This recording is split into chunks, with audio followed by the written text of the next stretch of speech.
Halo,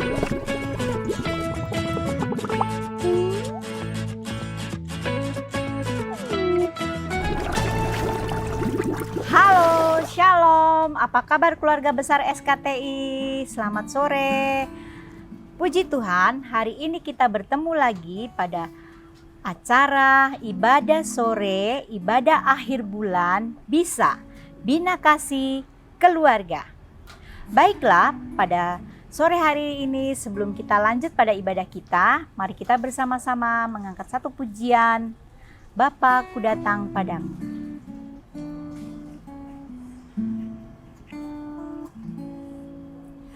Bapa-Ku datang padamu, naikkan ucapan syukur atas kasih anugerah-Mu yang indah setiap hari. Pagi hari, siang hari, sore dan malam hari, tak hentinya ku ucap syukur atas kebaikan-Mu.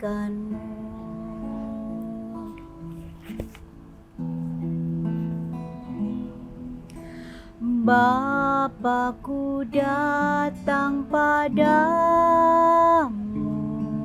naikkan ucapan syukur atas kasih anugerah-Mu yang indah setiap hari.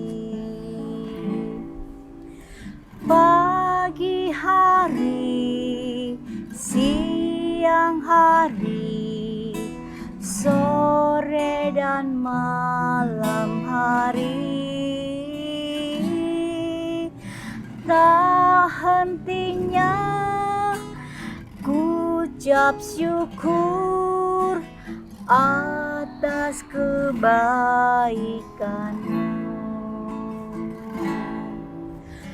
Tak hentinya ku mengucap syukur atas kebaikan-Mu.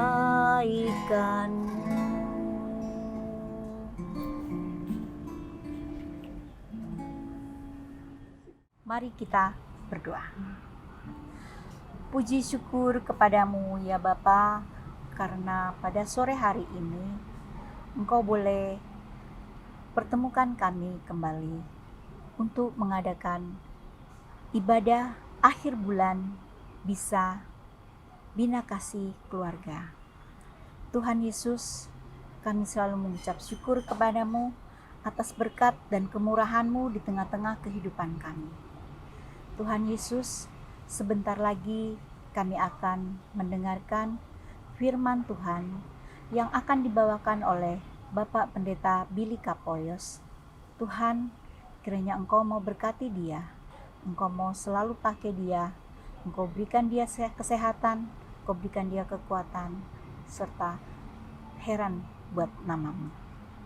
Tuhan Yesus, ajar kami juga untuk tidak hanya mendengarkan firman-Mu, tetapi kami juga harus melakukan apa yang ada di dalam firman-Mu. Berfirmanlah Tuhan, kami siap mendengarkan. Terima kasih Tuhan, dalam nama Tuhan Yesus. Haleluya.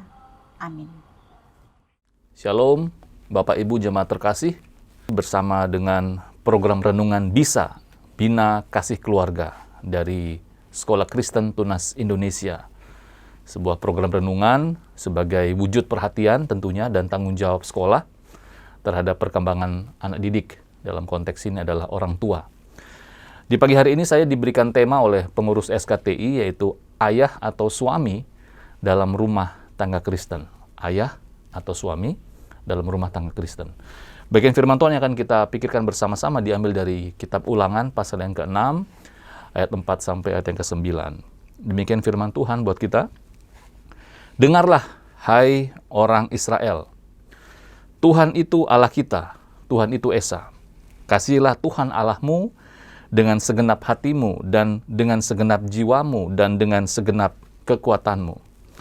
Apa yang kuperintahkan kepadamu pada hari ini haruslah engkau perhatikan. Haruslah engkau mengajarkannya berulang-ulang kepada anak-anakmu dan membicarakannya apabila engkau duduk di rumahmu, apabila engkau sedang dalam perjalanan, apabila engkau berbaring, dan apabila engkau bangun. Haruslah juga engkau mengikatkannya pada tanda, sebagai tanda pada tanganmu, dan haruslah itu menjadi lambang di dahimu.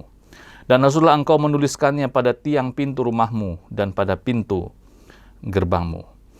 Bapak Ibu jemaat yang terkasih, kalau berbicara tentang pendidikan anak dalam konteks zaman Perjanjian Lama atau zaman Israel kuno, memang sebagian besar waktu pendidikan anak terjadi di rumah. Ya, sekali karena konteksnya saat itu belum ada sekolah formal, sehingga tugas tanggung jawab mendidik anak adalah tugas tanggung jawab keluarga, yaitu ayah dan ibu tentunya di rumah. Nah, dalam masyarakat Perjanjian Lama, memang anak-anak balita memang dididik oleh ibu mereka, karena anak di bawah umur 5 tahun memang masih perlu perhatian dari ibunya. Tetapi saat anak tersebut sudah semakin besar, tugas tanggung jawab membesarkan atau mendidik anak laki-laki jatuh kepada ayah mereka. Jadi sambil bekerja, entah itu sebagai seorang petani atau sebagai tukang kayu, ayah mereka sambil mengajarkan profesi mereka, tetapi juga sambil mengajarkan prinsip-prinsip iman, sambil mengajarkan juga prinsip-prinsip hidup sebagai orang Yahudi. Dan untuk yang perempuan tentunya diajarkan oleh ibu mereka. Harapannya ke depan, anak-anak perempuan bisa dididik untuk menjadi istri atau ibu yang baik bagi keluarga mereka kelak nanti.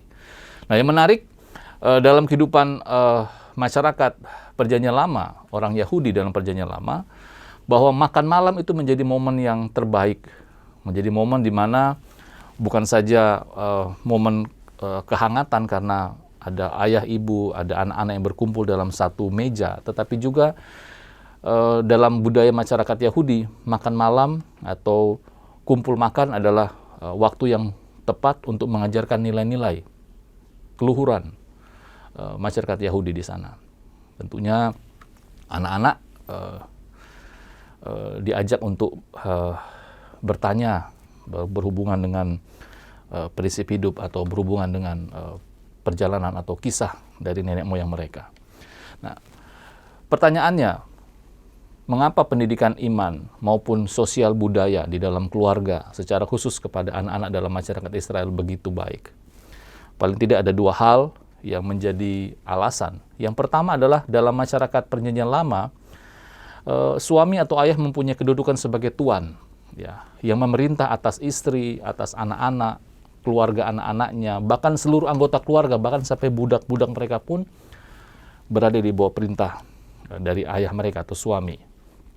Artinya bahwa meskipun ayah mereka atau suami menjadi sebagai tuan di sana, tetapi di sisi lain suami atau ayah punya tanggung jawab yang besar atas segala tindakan yang dilakukan oleh seluruh anggota keluarganya.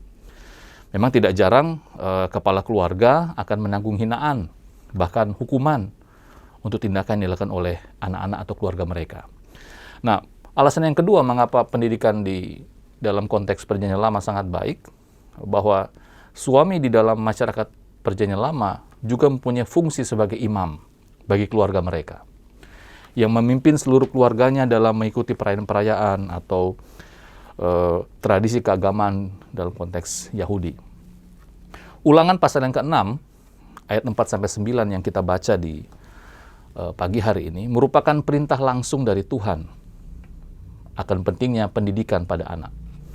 Untuk itu kita harus memperhatikan, ya, sama seperti perintah Tuhan, sangat jelas sekali di sana.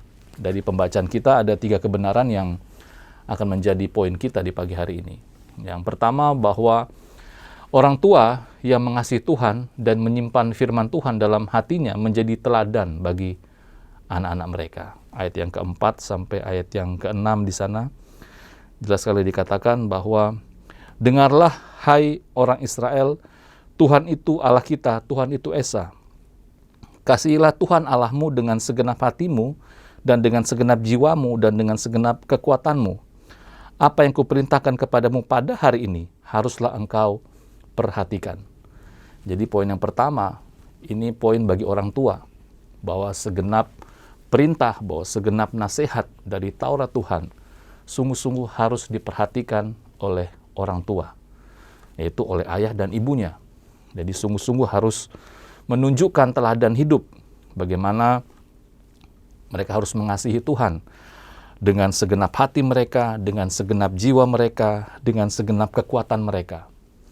Tujuannya cuma satu, agar orang tua bisa menjadi teladan bagi anak-anak mereka. Oleh sebab itu, sangat penting bagi orang tua untuk sungguh-sungguh mengasihi Tuhan di dalam kehidupan mereka. Sungguh sangat penting bagi orang tua untuk menunjukkan bagaimana sikap sebagai orang tua yang mengasihi Tuhan, agar anak-anak mereka bisa tentunya meneladani bagaimana hidup orang tua mereka. Bapak Ibu jemaat yang terkasih, saya menjadi ayah mungkin baru 3 bulan. Ya, tidak bisa dibandingkan dengan Bapak Ibu jemaat terkasih yang mungkin sudah belasan, puluhan tahun menjadi orang tua. Saya baru 3 bulan menjadi seorang ayah. Tetapi saya bisa melihat betul dan masih terekam betul di dalam memori saya bagaimana ayah saya, ibu saya menjadi teladan iman di dalam pertumbuhan iman saya. Dan itu membekas sampai hari ini. Ada prinsip-prinsip iman yang mereka ajarkan, ada prinsip-prinsip iman yang mereka tunjukkan, sehingga saya dapat belajar bagaimana seharusnya saya bersikap, bagaimana seharusnya saya bersikap sebagai orang tua, menjadi orang tua yang baik bagi anak saya, begitu. Dan itu masih saya ingat. Sebagai contoh, soal persembahan. Hal paling sederhana, bahwa bagaimana saat mereka menerima persembahan, saat mereka menerima gaji, ya, bagaimana mereka saat menerima gaji, mereka tidak langsung membelanjakannya, tetapi justru mereka membawa gaji itu di rumah, mereka doakan, lalu setelah itu mereka membagi-bagi sesuai dengan pos-pos yang ada, sesuai dengan kebutuhan, sesuai dengan keperluan yang ada. Dan itu saya melihat langsung. Ya. Dan itu menjadi teladan iman yang baik. Bagaimana orang tua menjadi teladan. Yang kedua, bahwa firman Tuhan harus menjadi percakapan utama dalam keluarga, supaya tertanam dalam diri anak-anak. Ayat yang ke-7, di sana dikatakan, haruslah engkau mengajarkannya berulang-ulang kepada anak-anakmu dan membicarakannya apabila engkau duduk di rumahmu, apabila engkau sedang dalam perjalanan, apabila engkau berbaring, dan apabila engkau bangun.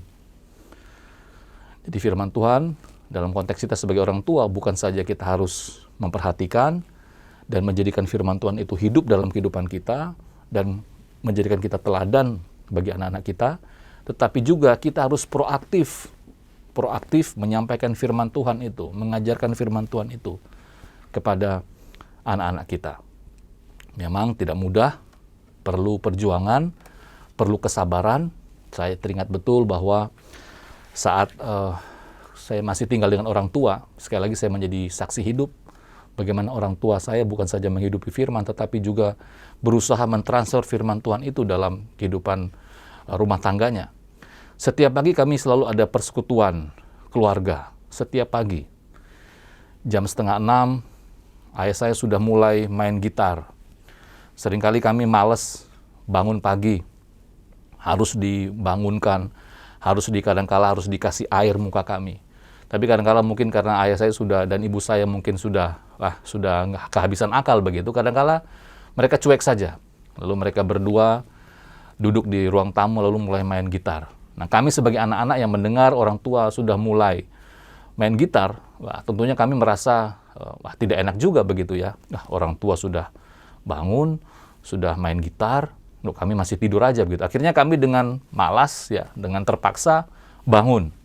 Tetapi ya puji Tuhan, lambat laun kami terbiasa untuk bangun pagi, untuk ambil bagian dalam persekutuan. Dan disitulah momen di mana orang tua kami, ayah kami, menjadi imam, mengajarkan, menyampaikan firman Tuhan kepada kami. Meskipun sangat sederhana sekali.